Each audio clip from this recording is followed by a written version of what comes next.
Happy Monday, Bears fans. Welcome into Chicago Bears Now. I am your host, as always, Harrison Graham. Be sure to hit that subscribe button if you haven't already. Free and daily Chicago Bears videos. On today's show, let's get into some draft rumors. Later on, we'll break down PFF's latest mock draft, but we'll start with Treylon Burks. There's been a little bit of buzz that maybe he could slide a little bit in the draft because he kind of tested average in Indianapolis at the NFL Scouting Combine. Mel Kiper actually released his latest big board and didn't have Treylon Burks as a top 25 guy, which, hey, do some math. If he's not a top 25 guy, then there's only 6 more picks in the first round, 7 more picks. Maybe he could fall into round 2, although I think he's a round 1 guy because the tape shows me a big and physical player who can run away from defenders as well. But I would love Treylon Burks if he was somehow there at number 39. This is a guy who literally caught a third of Arkansas's passes last year, 66 grabs, had over 1,100 yards and 11 touchdowns, almost 17 yards a catch. He's dynamic. He can high point the football. He can do a little bit of everything for you. I think he likely will go in the first round. But since he didn't run a blazing 40 and the testing wasn't incredible, you know how these draft experts and nerds get. So they're like, well, that outweighs the tape. It doesn't for me. But I will say this. You know how we're always like, oh, this guy, he's a round 1 lock. He's a round 1 lock. He's a round 1. Not all these receivers can go in the first round. Like somebody is going to fall to round 2. Maybe Treylon Burks is that guy. And if he is, that if I'm Ryan Poles and he's there at 39, that's a guy I am pouncing on if I'm Chicago. What about you? What would you do? Would you draft Treylon Burks with the number 39 pick if he fell there? Type D for draft or type P for pass. I'm typing my D for draft because he's a hell of a player. Some of the things that really stand out on tape and things that I like from Treylon Burks, I watched probably 6 or 7 of Arkansas's games last year. They had limitations offensively, but he made them look a lot better than they were. Positional versatility. You can line him up in the backfield. He can play big slot. You can put him on the outside. Yards after the catch. Everybody's obsessed with this 40 time in this testing where he ran in the mid-5s. He caught several passes this year where he would catch it, make dudes miss, and take it to the crib. He caught a back shoulder ball against Alabama, 5 stars in that secondary, cut inside and took it like 65 yards and was pulling away from defenders. He can win jump balls on the outside as well. Doesn't always get a ton of separation when he's playing outside receiver, but you throw the ball high, he's going to catch it for you. And he's hard as hell to tackle one-on-one because he's 6'2", 225 pounds. He's like a small tight end playing receiver. You can put him at running back. I think he can return kicks if you want him to as well. He's a guy you can get creative with. He's a guy that a Shanahan type of system loves, and I think you'll see a lot of those concepts with Luke Getsy running the show here in Chicago, and I think Burks is a guy that you bring him in, you say, hey, we're going to have you do a bunch of different things. We're going to get you 10-plus touches a game, and you're going to go get us over 1,000 yards as a rookie. I think he can be that guy, and if you look at this wide receiver depth chart, you got Mooney as more of your speed guy on the outside. Pringle can play outsider slot as well, maybe mix and match where him and Treylon Burks line up. And then all of a sudden, you're feeling really good about your wide receiver room with the versatility of Treylon Burks. I would love if he fell to 39. I don't think it'll happen, but again, somebody's going to be there at 39 that we're probably not expecting, and it's very possible that a guy like Treylon Burks is that guy. So we'll see what happens. Less than a month to go until the draft, and I, for one, cannot wait. And if you cannot wait either, if you are excited as hell for the NFL draft, because, hey, I think that's when we can really figure out what Ryan Poles is all about. Like this video, shooting for 800 likes on today's show. Help us out. Help us get there. Hit that thumbs up icon if you are excited for the NFL draft and if you are ready for it to be here. By the way, after you hit that thumbs up icon, click the link below, chatsports.com/BearsDraft. It'll be in the comments and in the description of this video. Bears Draft hats are available, and you want to rep the Bears on draft night. I like, personally, the first couple we showed you with the orange letters with the white cursive on top. Now, these other ones aren't a bad look necessarily, but it's just kind of tougher, right? It's black with a navy text over the top, harder to read overall, but maybe that's more your flavor. Snapbacks, curved bill style, baseball style caps. We have all different variety for you guys at that link below, chatsports.com/BearsDraft. Get yourself a Bears Draft hat today. I think the ones this year are better than we've seen in recent years. we'll keep with the theme. We're going to react to Pro Football Focus's latest mock draft. They went 2 rounds on their mock draft, but they made 3 picks, and I'll be honest, this was a bit puzzling. We'll explain shortly. We'll go pick by pick here. Trade alert, the Bears move up to go get Chris Olave, round 1 pick number 16. So you're probably thinking, oh, you trade number 39 and 48, maybe a day 3 pick as well to move up. Well, not exactly. Here's the trade from Pro Football Focus. Oh, wait. They didn't have a trade. They just had the idea of, team up Chris Olave with Justin Fields, but we're not actually going to offer an explanation to how they do that. We don't know what the Eagles received in this trade. They didn't receive 39 or 48 because, as we'll break down in a little bit, this mock draft still has the Bears making those picks.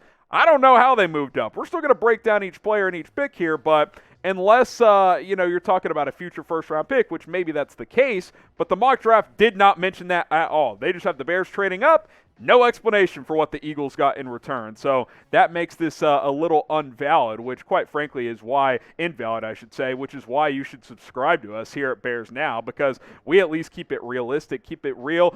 We do break down unrealistic rumors, but from a realistic standpoint, latest news, rumors, and more. And I do want to say, it's not that the Bears couldn't trade up and get Chris Olave. Subscribe, by the way.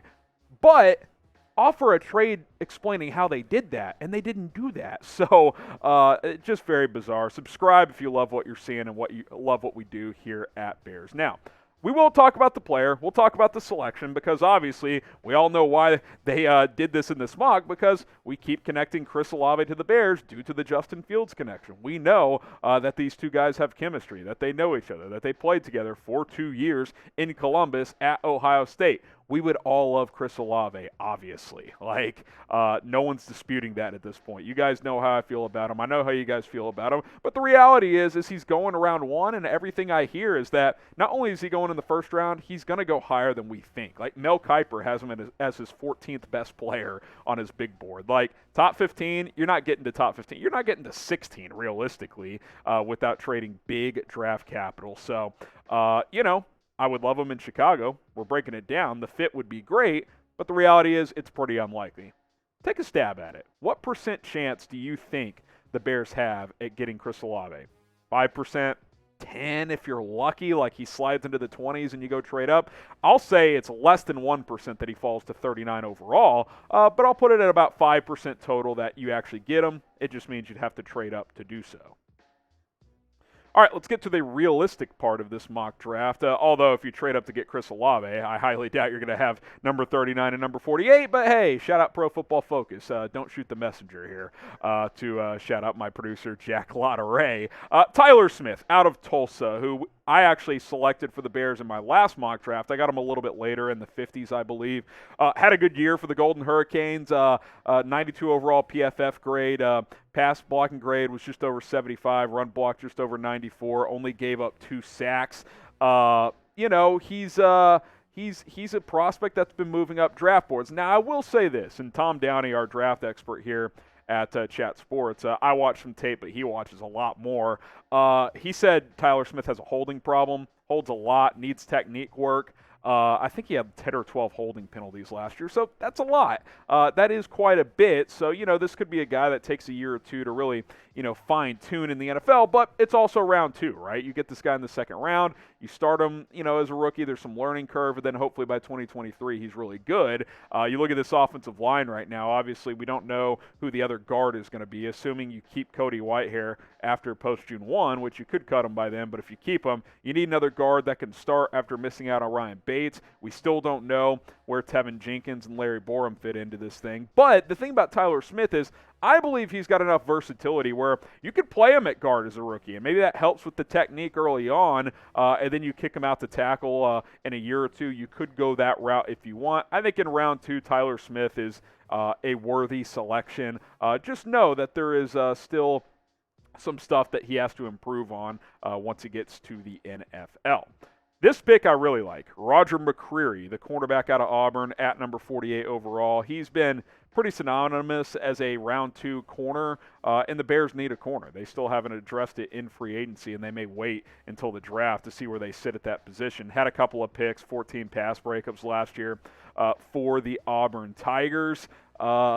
I think he could be a CB2 or a nickel. Now, his arms are kind of short, T-Rex-ish, if you will, so maybe he's better served as a nickel in the NFL. But we also hear how much that position is critical in Matt Eberflus's defense. Plug him in at nickel, go sign a vet CB2. I'd be perfectly fine with that.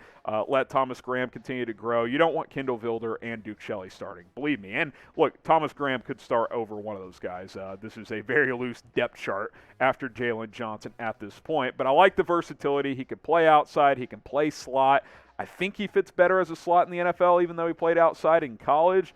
Due to his shorter arms, but competitive player, finds the football. I think he can be a day one starter for an NFL team, and certainly for the Bears as they are pretty thin at the cornerback position. All right, what do you guys think the Bears should do at 39 and 48? Assume they don't trade up, they stand pat there. Who should the Bears draft at number 39 and at number 48? Throw some names at me in the comments section below, and I'll be reading them here on today's show. All right, before we sign off, just a quick piece of news I want to get to here. The Bears' offseason program is starting today. They're one of 4 teams that can start early because they do have a new coaching staff. The Dolphins are another one. There's a couple others too. But Bears getting going today. Now, of note, Kevin Fishbain of The Athletic broke this down. Phase 1 starts today, but per the CBA, these 2 weeks from now until the 18th shall be limited to strength and conditioning and physical rehabilitation only. So guys who are banged up can come in and get treatment. You can hit the weight room and stuff like that. It's not like this is going to be, Luke Getsy dialing up plays for the offense out on the practice field. This is, hey, get into the building, meet your coaches, this new staff. Matt Eberflus is planning to talk to the guys that do show up. So we'll see how that goes. I'll be curious to see how many guys do show up because new regime, if you're a player on this team, you want to send that message like, hey, I'm ready to go to work. So hopefully most, if not all, the guys are there that are currently under contract. And then Fishbain did mention voluntary veteran minicamp later this month. I think that starts on the 19th. All right, there we go. That's all for today's show. Some draft rumors plus that little bit of news of the offseason program starting today. If you love the Bears, if you enjoyed this video, subscribe. It would mean a lot to me. 100% free daily videos plus a live show tomorrow, 4 o'clock Eastern, 3 Central. We'll see you then, unless some news drops later today.